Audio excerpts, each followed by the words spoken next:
Sawadee Cup and welcome to another Wrestling Wednesday.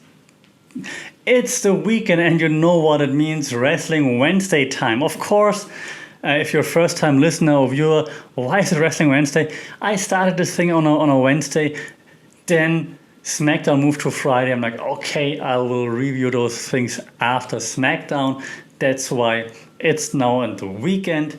But I like the name Wrestling Wednesday. It rolls off the tongue quite nicely. Wrestling Wednesday on the Fun Get Pod. And that's what we discussed right now. Wrestling. So let's start. Two things to discuss because I'm still not watching Raw. Raw is still banned. Apparently doing slightly better now. Still banned though. I talk about two things this week. Fyter Fest Night 2 and SmackDown. The SmackDown after Money in the Bank. But first, let's start with Fyter Fest because it happened on a Wednesday, and this is Wrestling Wednesday. So, Fyter Fest Night 1 was not that great, to be honest. It was okay, but I mean, if you give it a special name and stuff, you expect more. At least I did. So, Fyter Fest Night 2 started nice. Started with the first labor of Jericho. So, we know Jericho has to overcome all the labors that MJF throws at him to get another shot crack at MJF. So his first labor was the chairman, Shawn Spears. And Shawn Spears, of course, with Tully Blanchard, MJF on commentary.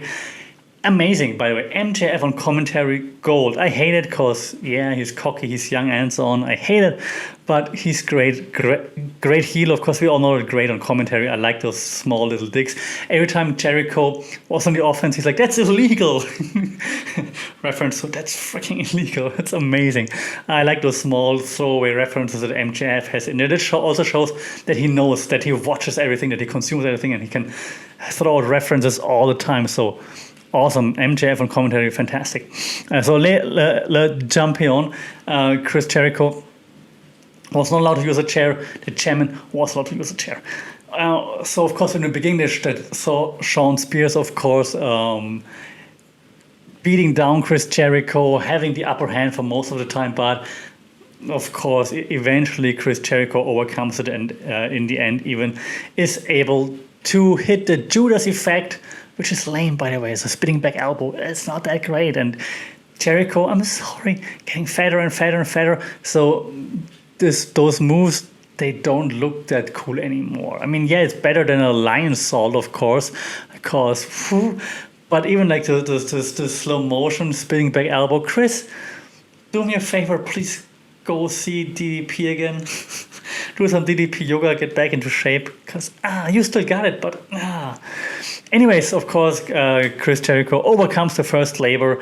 MJF is, oh man, and then announces the second labor for next week, which is the crazy mother effer Nick Gage is going to be in there. So that's going to be interesting. Okay, then we had Doc Gallows with Carl Anderson versus the Elite Hunter Frankie Kazarian.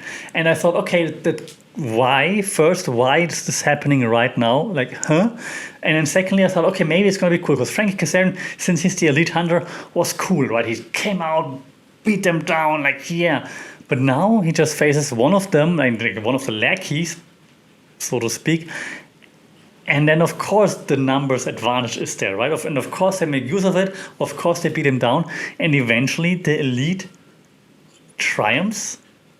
So if this was the end of the Elite Hunter, then this was a WWE style booking and all for nothing. I was just about to get behind Frankie Kazarian as the Elite Hunter, and now this. The hell. The match was fine, but not good. Cody booked it probably. Cody created laid it out. I don't know. Then we had Darby Allin with Sting versus Wheeler Yuta versus Orange Cassidy. Wheeler Yuta, just like last week, put on a show. Of course, it wouldn't be enough because Darby Allin is the established star, but Wheeler Yuta, great showing again. That's how you put over new talent, so well done here. Highlight, of course, and you've all seen that, outside of the ring, the face-off between Orange Cassidy and Sting, and then Orange Cassidy puts his hand in his pocket and then throws his Orange Cassidy kicks, and Sting responds in kind, and then has also like this lame, I know how to call it, pat on the on his chest. Usually he goes like, yeah, but here, like Orange Cassidy style, he's just like, whatever. Amazing. Sting, I like it. Thank you. That was cool. That was fun. Yes, I'm one of the marks who thought it was fun. Sorry if you didn't like it, if you think, oh, that's not real, that doesn't look real. Wrestling's not real. So that was fun. There was just some fun stuff in between. What was not fun was the native beast, Nyla Rose, and excuse me, Vicky Guerrero versus Dr. Britt Baker. Say it with me. With a rebel. That was not good. Like Nyla Rose is the Nia Jax, and I saw it many places, the Nia Jax of AEW. And it's just not fun. Like sloppy, dangerous at times. It looked dangerous at times, and I mean, Britt Baker clearly carried that match. And it was the last 5 minutes or so were like a bit like, okay, back and forth. But I mean, until then, no, that was not. I mean, Nyla Rose be better. Britt Baker, awesome, of course. I mean, can't say anything against it. Then we had a really good match, though. The Blade with Ali versus Orange Cassidy with Chris Statlander. Blade, I think, highly underrated. Like I also didn't think much of him, to be honest, but the last few weeks, great showings. This time around again, the brass knuckle throw didn't work out this time for the Blade, and so then Orange Cassidy eventually, after a nice back and forth, Orange Cassidy was able to hit like 2 orange punches and took home the victory. But great match, fun match. Was really nice to watch. So props to the Blade. Orange Cassidy, of course, we know he's great, but the Blade, awesome. Like I'm really starting to like him, like his matches. That's cool. The main event was the IWGP US Heavyweight Championship Texas Death Match. Almost died saying that. The Death Rider, is this his nickname now? Jon Moxley versus the Murder Hawk monster Lance Archer with Jake Roberts, and that was brutal. That was a brutal match, and it was nice for what it was. But I'm not a big fan of just big brutal spots. I'm sorry. Yes, I like spot monkey shit more. I'm sorry. I still can appreciate it though. I appreciate like the hardcore stuff, the blood, and in the end, then when Lance Archer threw Moxley over the ring through like the barbed wire onto a table, Moxley just like acting like he's about to die with all the barbed wire in him, blood everywhere, and then there's a 10 count and Lance Archer wins. I predicted Lance Archer to lose again because he's the monster that always loses. I didn't know that this was in his hometown, by the way, so okay. And then afterwards, the confrontation by the IWTP guy. Okay, it should be interesting to see what happens then. So congratulations to Lance Archer for dethroning Jon Moxley. What's next for Jon Moxley? Is he going to go on to challenge for other titles? TNT title maybe? Who knows? But yeah, I saw lots of praise for the match because of the hardcore style and so on. So if you're into that, apparently it was really good. I'm not that much into it. I watched it and I'm like, okay, I'm okay with it. So yeah, overall, I think Fyter Fest Night 2 much better than Fyter Fest Night 1. So a clear move forward into the right direction. Okay, second thing we talk about during this episode is, of course, SmackDown. And SmackDown is getting, like, it has been better than Raw, because that's why I sort of review it, of course. But it's picking up steam again, like ever since the tribal chief is in charge, of course. And this time we saw John Cena coming out right in the beginning of SmackDown, like, da, da, da, da. And he's like, hey, the crowd is awesome, and that's why I came back. He addresses the internet comments like, how did he come out of Bray Wyatt's whatever it was? He says, that's the question you have. I'm like, yeah. But he doesn't answer it. He doesn't tell us how he got out of there. He just says, I know that you have the question. So maybe he thinks by addressing it, we think like, oh, you're so funny. And then no one thinks about it anymore. John, we can see right through you. Doesn't work like this. We still don't know how you escaped there. And then he hypes up the crowd, and crowd is awesome. And I'm here because of you. Okay. And then he says, hey, Roman, I challenge you, SummerSlam. So if I was here, SummerSlam, whatever. Then come out, Roman. Let's do it right now. Come on, let's do it right here, right now, in Cleveland. Let's do it. Doesn't come out, and then you hear Paul Heyman like, yes, much better Paul Heyman, because of course you don't want a verbal sparring between Roman Reigns and John Cena. We know what happened back then. Roman Reigns might be better by now, but I'm not sure if it's good enough. So Paul Heyman, of course, great on the mic, and then he's like, "Well, John Cena, you think we can't see you, but Roman also cannot hear you." And he does like this can't see sign on the ears. He's like, "Because you don't deserve to be heard." But because Roman, is the man and so on, he's gonna answer your challenge today, but whenever he sees fit to come out. Okay. So then eventually, just to take this away, eventually at the end of the show, of course, Roman Reigns comes out, addresses John Cena, and just says, "No, that's kind of cool. Like, why would he, right? He's a heel. Like, why would he accept a challenge from a face just because the face wants it? It's like, John Cena, always do the same stuff, the same shtick since 2005. It's always the same. It's like missionary position. He says it's just the same. So, to address your challenge, no." Yeah, that was great.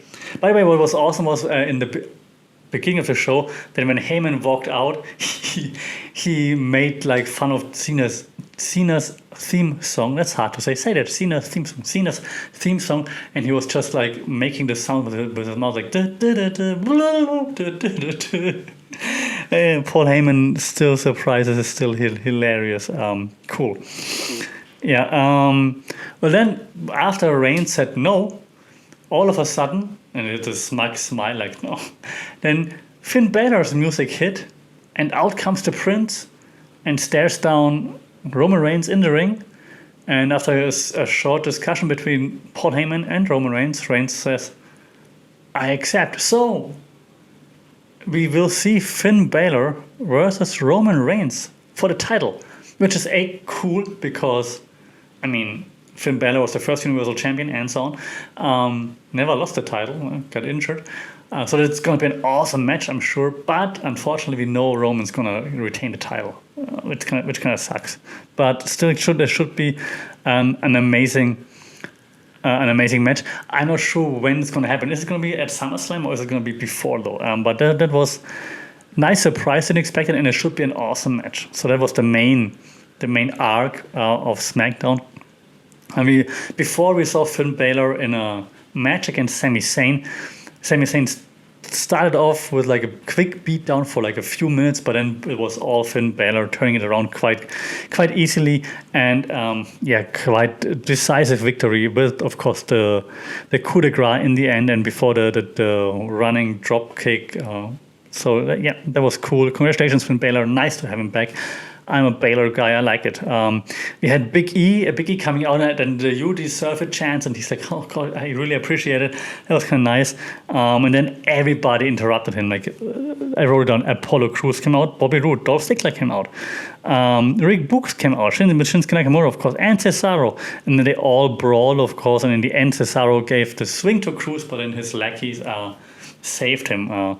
That was weird though. Like why all of the mid-card talent just all come out at the same time. Then we had Angelo Dawkins versus Chad Gable at the Rolling Loud Festival, because it was like in two locations, right? And you saw that they had a different kind of match because they were in front of a big live crowd. So it was really fast paced, like bam, bam, bam. Chad Gable, even like the quick transitions, no hold moves and rest holds and so on. It was really quick pace, bam, bam, and in the event eventually was Angelo Dawkins just overcoming Chad Gable. But it was a really good match, really fast paced.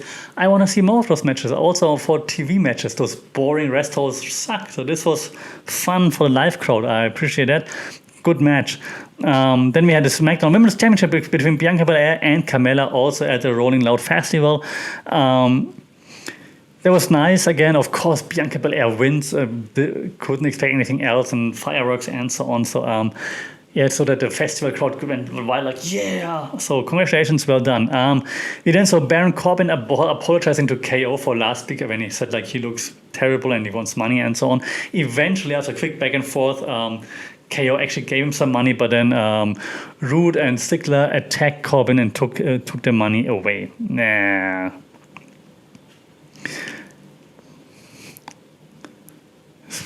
So this was this. I'm just looking at my notes. What else happened before I come to my favorite part, of course, of the show. But we had Toni Storm's debut against Zelina Vega. And this was a bit weird because Zelina Vega was made to look quite good, actually, since her return. But now Toni Storm, of course, went over on Zelina Vega. It's like, what's going to happen with Zelina Vega now? But welcome Toni Storm to SmackDown. And we also had a match between Jimmy Uso and Dominic Mysterio. Good match. Dominic Mysterio tried to fight off both, of course, Usos. But in the end, big botch at the end, by the way. Botchamania, there you go. Big botch at the end. And Dominic wanted to come over the rope, and Jimmy was supposed to catch him on the shoulders, I believe. Didn't really work, so Dominic was flipping around and was like, hey, catch my legs. And then somehow Jimmy muscled him back up onto the shoulder, but it looked super weird, super awkward, definitely not planned. And then in the end, it was like another roll-up victory with assist from the outside, with like the feet assisting to give more pressure to Jimmy from Jay. And so they stole another one. Congratulations, I guess. I know my favorite part was, of course, Edge. That's why I hesitated for a second. Like, I had it on my notes before, but I want to put it at the end because Edge was back and was all Edge, like very intense. Seth Rollins comes out in his stupid drip outfit, suit. They end up, he says, hey, you can come down, Seth. I'm not going to put my hands on you. And Seth comes down, of course, I'm not going to put your hands on me. You know that I would F you up and I'm dominant. And Seth runs down Edge. Then eventually Edge says, like, you know what, Seth? I'm a liar. And then the brawl just starts. And just when Edge is about to hit the spear, Seth just rolls out of the ring, and that's it. And so Edge out of the title picture for a moment now, of course, focusing on Seth Rollins for a while. This should be fun matches, though. So overall, SmackDown, I enjoyed it. Again, the time went by very quickly. Good job, SmackDown crew. Fyter Fest was fine too, overall.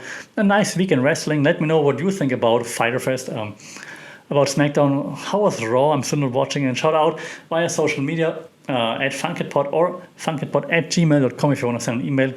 Until then, don't forget to like, share, subscribe, and always kick out at 2. Take care, stay safe, and I'll see you and talk to you soon. Sorry, Kat.